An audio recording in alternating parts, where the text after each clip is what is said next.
오늘 함께 은혜 나눌 말씀은 요한복음 8장 29절 말씀입니다. 요한복음 8장 29절 말씀입니다.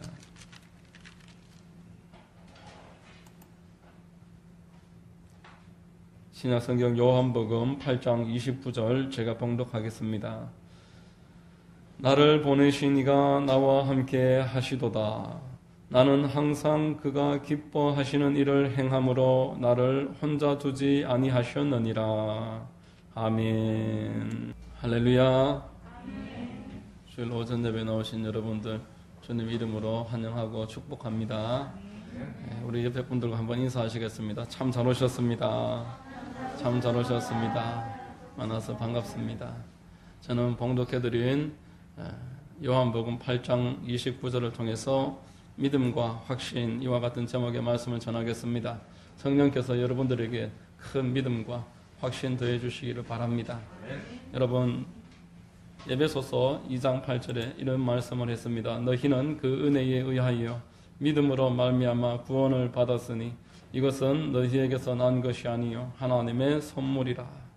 하나님이 구원하시기로 작정한 사람들에게 선물을 주시는데 믿음이 선물입니다.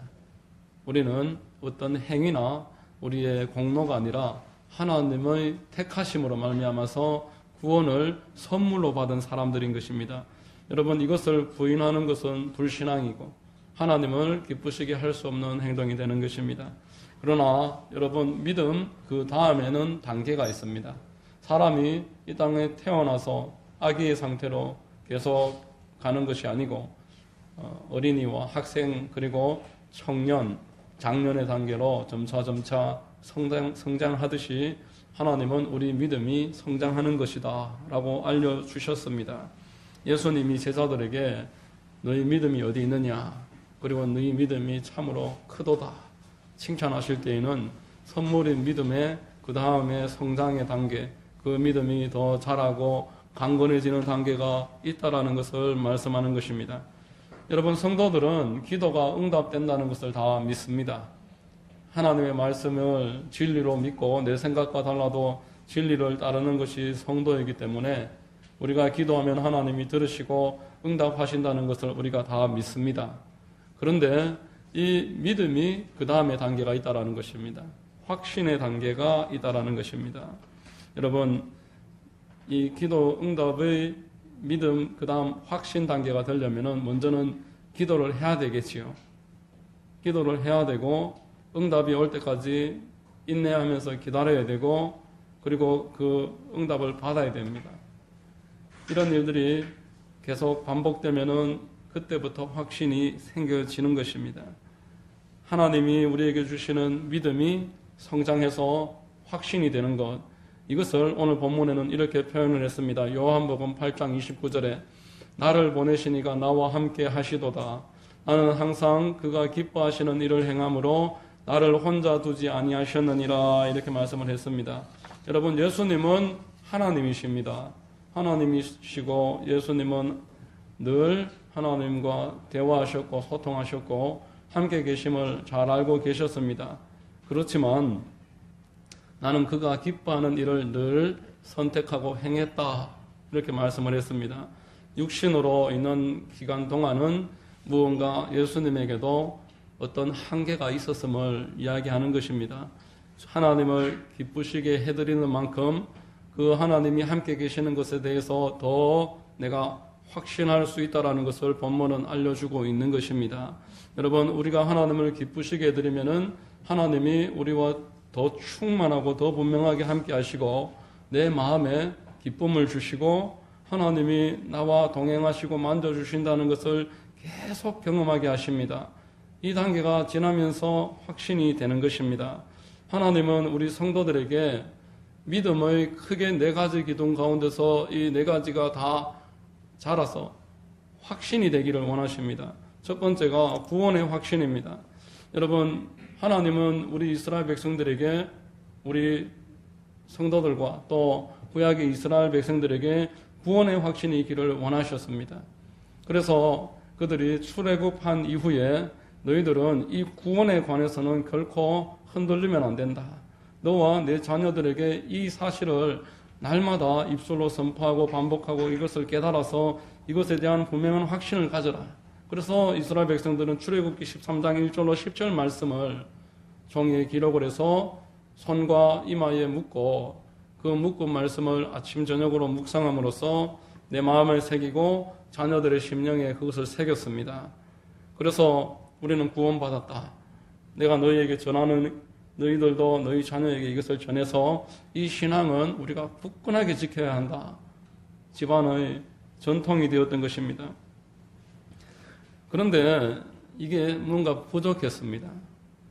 신약시대에 와서는 이것을 결국 완성할 수 없었음을 말씀하면서 하나님이 이 구원에 관해서는 하나님의 역사하심이 더 추가되어야 한다는 것을 알려주셨습니다.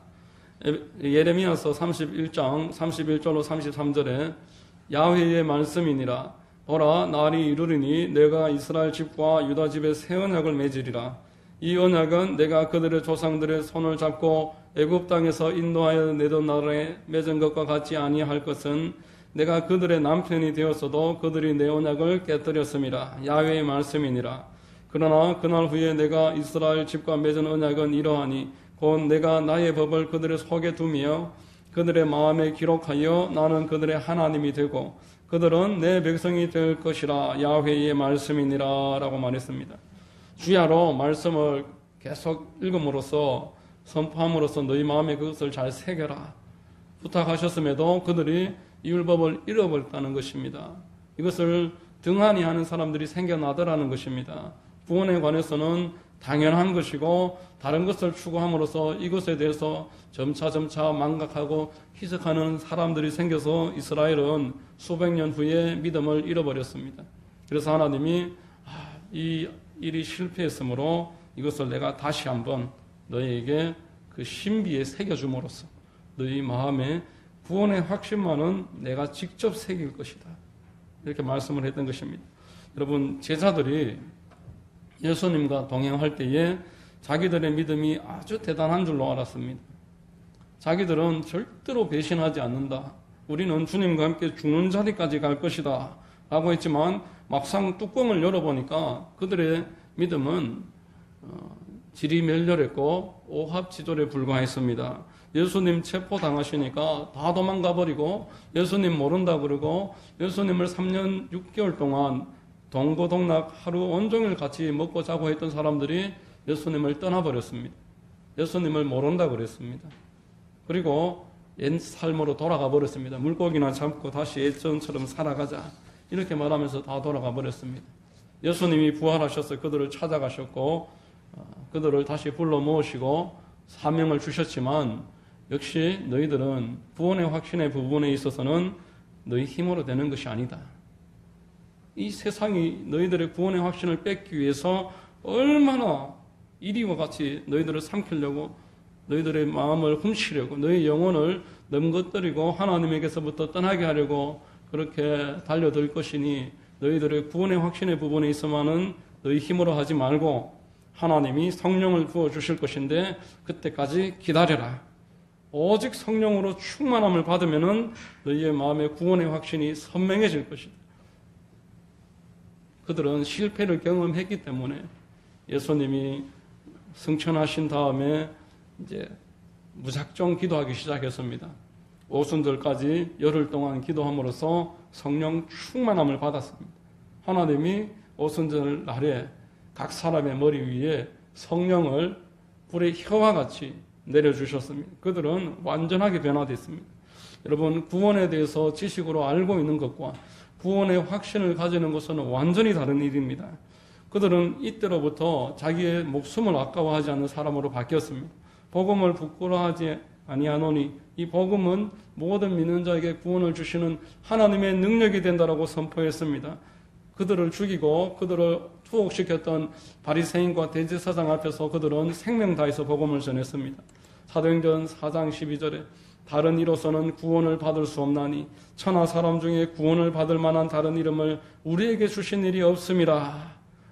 이 바리새인들 앞에서 사도들이 담대하게 선포했던 내용입니다.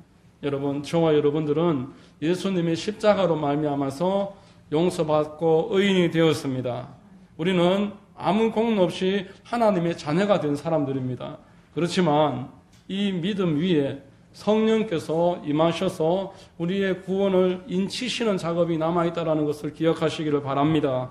오늘날에도 하나님은 우리 성도들의 마음에 구원의 확신만은 친히 새겨주시기를 원하십니다. 우리가 구원에 관해서 흔들리는 것을 원치 아니하십니다. 여러분들이 자녀가 하나님이 우리 자녀들을 한 사람 한 사람을 생각하는 것처럼 여러분들이 그 자녀가 흔들리면은 그 마음이 어떠하겠습니까? 아버지와 어머니가 사랑한다는 것에 대해서 의심한다면은 그 마음이 어떻겠습니까? 나를 도와준다는 것을 믿지 못한다면은 여러분들의 마음이 어떠하겠습니까? 하나님이 그것만은 꼭 지키라는 것입니다. 아무리 연약하고 아무리 실수가 있고 부족하지만 그러나 나는 너희를 버리지 아니하고 너희를 사랑하는 것은 변함이 없다. 그 마음만은 꼭 지켜라. 이것을 구원의 확신으로 우리 마음에 심기를 원하시는 것입니다. 두 번째로 헌신의 확신입니다. 여러분, 하버드 대학교 총장이었던 나단 푸시라는 사람이 있었는데 이 사람이 사람에게는 네 가지 분명한 믿는 것이 있어야 한다. 젊은 사람들에게는 이 네 가지 흔들 만한 것들이 있어야 되고 부를 만한 것이 있어야 되고 믿을 수 있는 것이 있어야 되고 따를 만한 사람이 있어야 한다. 이렇게 사람들에게 필요한 네 가지를 말했습니다. 사람에게는 자신을 불태울 만한 목표가 필요한 것입니다. 사람에게는 나를 던져서 따를 만한 그 진리가 필요한 것입니다. 내가 무엇을 믿어야 되고 무엇을 하면서 살아야 되고 어떤 일을 하면서 나아가야 될 줄 모르기 때문에 낭비하는 시간, 방황하는 삶이 생기는 것입니다. 성경은 비전이 없는 백성은 망한다고 그랬습니다. 분명한 인생의 목표가 없는 사람들은 넘어질 수밖에 없다라는 것입니다. 구원받은 사람들은 그 다음으로 하나님이 원하시는 것이 너희의 생명은 너희의 것이 아니고 이제부터 나의 것이다. 이것을 꼭 기억하라고 말씀했습니다. 출애굽기 13장 11절로 16절에 이스라엘 백성들에게 하나님이 말씀하십니다. 6월절 어린 양의 피를 바름으로써 너희의 장자들을 내가 다 살렸고 너희 짐승들의 초태생을 다 살렸으니 장자와 초태생은 이제부터 내 것이다. 이것을 너와 네 자녀가 날마다 선포하고 그 마음에 새기고 그 자손 대대로 이것을 전수하는 그 삶을 살아라 명령을 했습니다. 그래서 이스라엘 백성들은 날마다 우리는 우리의 것이 아닙니다. 나는 내 마음대로 사는 존재가 아닙니다. 하나님이 내 생명을 값을 주고 사셨습니다. 이제 나는 하나님께 나를 드립니다. 이것을 선포하는 일들을 아침 저녁으로 반복했습니다. 신약의 로마서 6장 12절로 13절에 그러므로 너희는 죄가 너희 죽을 몸을 지배하지 못하게 하여 몸의 사욕에 순종하지 말고 또한 너희 지체를 불의의 무기로 죄에게 내주지 말고 오직 너희 자신을 죽은 자 가운데서 다시 살아난 자 같이 하나님께 드리며 너희 지체를 의의 무기로 하나님께 드리라. 이렇게 너희 자신을 하나님께 날마다 드리라 이렇게 말씀을 했습니다. 여러분, 하나님이 우리를 사셨고 구원하셔서 우리를 통해서 이루기 원하시는 뜻과 목적과 계획이 있습니다. 지금까지는 육신을 위해서 살아왔고 세상을 쫓으면서 살아왔고 마귀에게 속으면서 살아왔지만 이제 내가 구원받은 사람이 나 자신을 나를 위해 살지 않고 하나님께 드린다면은 그를 통해 하나님이 엄청나고 놀라운 일을 계획하신다라는 것입니다. 세상을 향해 가던 사람이 하나님을 향해서 방향을 바꿀 때에 어떤 놀라운 일을 이룰 수 있는지 그 삶으로 보여준 분으로 최자실 목사님을 한번 생각해 볼 수가 있습니다. 그분이 쓰신 나는 할렐루야 아줌마였다라는 책을 제가 여러 번 읽어봤습니다. 마음에 힘을 주고 분명한 목표를 깨닫게 하는 좋은 책이라서 몇 번을 읽어봤는데 그분이 원래 신앙이 있었지만 사업을 하다 보니까 주일을 성수하기 어려워서 계속 주일을 빠지기 시작했고 또 재물이 조금 있을 때는 11조 하는 것도 크게 어렵지 않았는데 재물이 계속 늘어가니까 11조가 너무 힘든 겁니다. 11조를 10만 원 정도 할 때는 어렵지 않은데 300만 원, 500만 원 되니까 그때부터는 부담이 돼서 못 하겠더라는 것입니다. 그렇게 삶을 살다가 사업이 한순간에 망하기 시작하는데 재물이 정말 독수리처럼 날아가더라는 것입니다. 그 많던 재물이, 기사를 두고 그 많은 직원들을 거느리던 여사장이었는데 독수리가 날아가듯이 다 날아가 버렸다는 겁니다. 그래서 삶을 포기하고 이제 내가 죽어야 되겠다. 내가 40대 중반, 1950년대에는 그 나이면은 거의 중반을 넘어선 나이이기 때문에 내가 이 나이에 재기가 어렵다. 죽어야 되겠다. 산에 올라가서 그냥 굶어서 죽어야 되겠다. 그렇게 마음을 먹고 산에 올라갔다가 하나님이 그 산에서 부흥 집회가 열리는데 그곳으로 인도를 하셨습니다. 그래서 철저하게 회개하고 하나님 앞에 잘못을 구하면서 내가 믿는다고 하지만 믿음으로 살지 않았습니다. 회개하고 눈물로 통회하는데 성령이 임하셨습니다. 그래서 40대 중반의 나이에 순복음 신학교에 입학을 합니다. 그곳에서 조영기 목사님을 만나서 영적 어머니가 되었습니다. 조영기 목사님이 보니까 자기하고 다르니까 성령 충만하니까 영적 어머니가 되어달라고 부탁을 해서 영적 어머니가 되어서 같이 여의도 순복음교회를 개척을 했습니다. 그리고 나중에는 실제로 조영기 목사님의 장모가 되어서 여의도 순복음교회를 1980년대 후반까지 그렇게 끌어올려서 부흥하게 하고 헌신하고 그분의 사역의 모토가 살면 전도, 죽으면 천국. 이 뜬구름 같은 이 세상에 재물과 사람에게 내 시간과 모든 것을 바치면은 허무할 수밖에 없지만 하나님께 드리면은 하나님은 받으신다는 겁니다. 세상에 드린 것은 없어지지만 하나님께 드린 것은 없어지지 않는다는 것입니다. 여러분, 하나님이 구원받은 사람에게 헌신을 요구하시는 이유가 무엇입니까? 무엇이 필요해서가 아닙니다. 하나님께 드린 것만이 나의 것이기 때문에 그렇습니다. 여러분, 우리가 재물을 하나님께 드리면은 하늘의 보화가 되어서 쌓인다라고 성경에서 말씀했고, 내가 시간을 들여서 한 영혼을 구원하면은 다니엘서 12장에 저 하늘의 별과 같이 내가 빛나게 된다라고 영원토록 그 사실을 하나님이 기억하게 하시겠다라고 말씀하셨습니다. 세상에 할 일도 많은데 교회까지 섬겨야 된다라는 생각은 마귀가 주는 유혹인 것입니다. 에베소서 5장 15절로 17절에 그런즉 너희가 어떻게 행할지를 자세히 주의하여 지혜 없는 자같이 하지 말고 오직 지혜 있는 자같이 하여 세월을 아끼라. 때가 악하니라. 그러므로 어리석은 자가 되지 말고 오직 주의 뜻이 무엇인가 이해하라. 이렇게 말씀을 했습니다. 여러분, 분별해서 어떻게 하면은 내 시간을 하나님께 드릴 수 있을지 잘 생각하라는 것입니다. 시간 낭비하는 일들이 너무나 많기 때문에 이 일에 대해서 분별하고 깨어있어라 이렇게 말하는 것입니다. 마지막 날 주님께서 묻습니다. 너는 이 땅에서 무엇 하다 왔느냐 물으십니다. 내가 준 시간과 내가 준 재물과 내가 준 모든 기회를 너희들은 어떻게 활용을 했느냐, 나를 위해서 사용했느냐. 결국 건져 올리는 것을 말하는 것인데, 때가 악하다는 말은 이렇게 우리가 시간을, 물고기를 건져 올린다는 말인데, 주를 위해서 드린 시간만 마지막 시간에 건질 수 있다, 그런 뜻인 것입니다. 그러므로 내 것을 하나님께 드린 것이 영원히 남는다는 거 기억하셔서 헌신의 확신을 가지는 여러분 되시기를 바랍니다. 세 번째로 전도의 확신입니다. 여러분, 성도의 궁극적인 목적은 전도입니다. 복음 전파라고 성경에서 말했습니다. 마태복음 6장 33절에 그런즉 너희는 먼저 그의 나라와 그의 의를 구하라. 그리하면 이 모든 것을 너희에게 더하시리라. 오늘 본문 요한복음 8장 29절은 우리에게 말씀합니다. 하나님을 기쁘시게 해드리면은 우리는 점점 확신을 가지면서 살아갈 수 있다라고 말씀했습니다. 여러분, 하나님을 어떻게 기쁘시게 해드리겠습니까?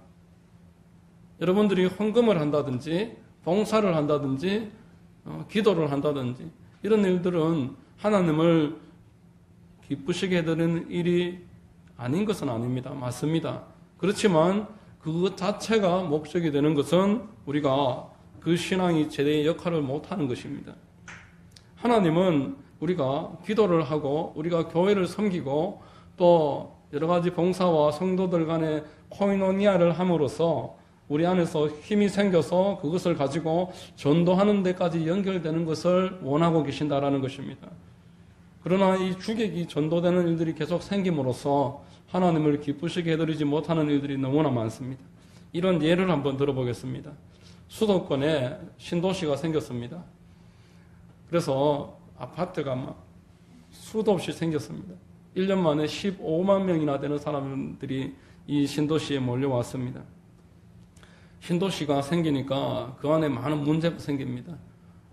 주차 문제, 그리고 아래층, 위층, 층간 소음 문제, 어린이들끼리 다투고 그게 어른 싸움이 되고 또 그렇게 소매치기며 좀도둑이며 폭력 사건, 급기야 살인 사건까지 일어났습니다.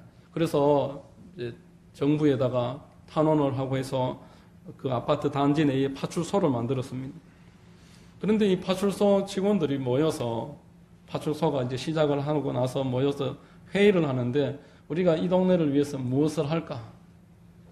회의 끝에 첫째, 이 지역 사람들 특히 노인들 70세 이상 분들 모아서 국수로 대접하기로 한번 계획을 세웠습니다. 그래서 70세 이상 노인들 초청해서 국수를 극진하게 잘 대접을 해드렸습니다. 그리고 또 뭘 할까? 이제 이 지역에 배회하는 아이들을 데려다가 우리가 공부를 가르치자. 그래서 공부를 가르쳤습니다. 세 번째로는 이제 홀로 계시는 분들을 찾아가 보자.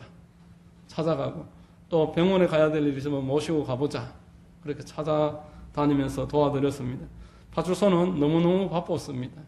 그래서 때때로 사람들한테 칭찬도 많이 받았습니다. 그런데 실제로 그 파출소를 만든 목적이 무엇입니까?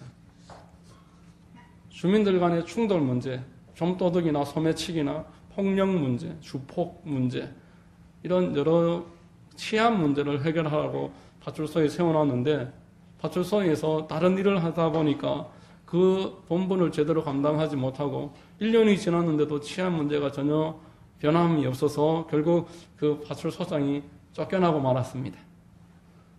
파출소가 자기의 존재 목적을 잃어버렸기 때문입니다. 여러분, 교회의 존재 목적이 무엇입니까? 교회의 존재 목적은 복음 전파입니다. 교회만 이 일을 할 수 있는 것입니다. 여러분, 어디에서 복음을 들을 수 있습니까? 학교에서, 여러분들이 병원에 가서 공무원들이 여러분들에게 복음을 이야기할 수 있습니까? 예수 이름을 전할 수 있는 곳은 이 땅에 교회밖에 없는 것입니다. 하나님은 교회를 이 땅에 세우셔서 교회를 복음 전하는 곳으로 유일하게 그 목적을 가지고서 교회를 주셨고 나머지 일들은 그 일을 하기 위해서 있는 것입니다. 어른들에게 식사를 대접할 수도 있을 것이고 어린아이들을 돌볼 수도 있는 것이고 병원으로 모시고 갈 수도 있겠지만 그런 일들을 하기 위해서 그 일을 통해서 해야 될 마지막 목적은 복음 전파인데 그 일을 하느라고 복음 전파를 못한다면은 그것은 방금 말했던 그 파출소장처럼 쫓겨나고 말 것이고 책망당하게 될 것입니다. 교회가 세워진 목적은 유일한 하나의 목적을 꼽는다면 복음 전파입니다. 마태복음 28장 18절로 20절에 예수님이 대유언을 하셨습니다. 마지막으로 우리 이 땅에 있는 교회들에게 부탁하신 말씀입니다. 예수께서 나와 말씀하여 이르시되 하늘과 땅의 모든 권세를 내게 주셨으니 그러므로 너희는 가서 모든 민족으로 제자를 삼아 아버지와 아들과 성령의 이름으로 심례를 베풀고 내가 너희에게 분부한 모든 것을 가르쳐 지키게 하라. 볼지어다 내가 세상 끝날까지 너희와 항상 함께 있으리라. 복음 전해서 성부 성자 성령의 이름으로 침례를 주고 말씀을 잘 양육하여 세상의 빛과 소금의 제자의 삶으로 살도록 그렇게 하라. 누가복음 15장 4절로 7절에는 너희 중에 양 100마리를 가진 사람이 양 한 마리를 잃어버리면은 그 91마리를 들에 두고 한 마리를 찾을 때까지 찾아다니지 않겠느냐. 찾으면은 어깨에 메고 잔치를 벌일 것이다. 이와 같이 하늘에서도 이 땅에 의인 99명이 하나님께 하는 모든 것보다 한 명 죄인이 하나님 앞에 확실하게 회개하고 돌아오면은 더 큰 잔치가 벌어진다. 누가복음 15장 4절로 7절에서 말씀을 했습니다. 여러분, 하나님은 회개할 것 없는 의인 99명이 무슨 일을 얼마나 하나님께 많이 해드리느냐, 그거보다도 하나님 앞에 죄인으로 하나님 부인하며 살던 지옥으로 가던 그 한 영혼이 회개하고 하나님께로 돌아올 수만 있다면은 어떤 것도 아끼지 않고 잔치를 하겠다. 양 한 마리 찾아서 온 동네 사람들 다 불러 모아서 잔치를 하겠다. 그렇게 말씀을 했던 것입니다. 여러분, 하나님을 기쁘시게 해드리면은 세 가지의 약속이 있습니다. 하나님의 보호하심과 인도하심과 공급하심입니다. 하나님은 당신의 그 뜻을 우선으로 알고 따라가는 사람에게, 그 교회에게 이 세 가지를 약속하시고 신실하게 지키십니다. 여러분, 교회가 바로 여러분입니다. 여러분 한 분 한 분이 교회입니다. 여러분들이 직장에 가 계시면 그 직장에서 여러분들이 교회이고, 여러분들이 가정이 여러분들이 사는 그 동네며 그 아파트며 그 장소에 하나님이 세운 교회가 되는 것입니다. 여러분, 이 공간은 우리가 예배드리기 위해서 구입을 한 일정 기간 동안 사용하는 처소이지 이 공간이 교회가 아닙니다. 여러분이 교회입니다. 여러분을 향하신 하나님의 목적이 이만큼 분명한 것입니다. 여러분들을 통해서 한 영혼 한 영혼을 전도하는 것, 이것이 하나님의 뜻이라는 것입니다. 이 일을 감당하면은 하나님이 무엇보다 기뻐하시고 여러분들에게 모든 것들을 더해 주시면서 함께 계심을 경험하게 하시고 하나님이 여러분들과 끝까지 땅끝까지 동행하시겠다 말씀하셨습니다. 이 사실을 깨닫는 여러분 되시기를 바랍니다. 마지막으로 축복의 확신입니다. 구원받은 사람이 하나님께 나를 드리고 그래서 전도하면서 살면은 하나님이 축복하시겠다. 이 네 가지를 유대인들을 날마다 선포하라고 하나님 말씀하셨습니다. 이것을 잊지 말아라. 여러분, 복은 하나님의 것입니다.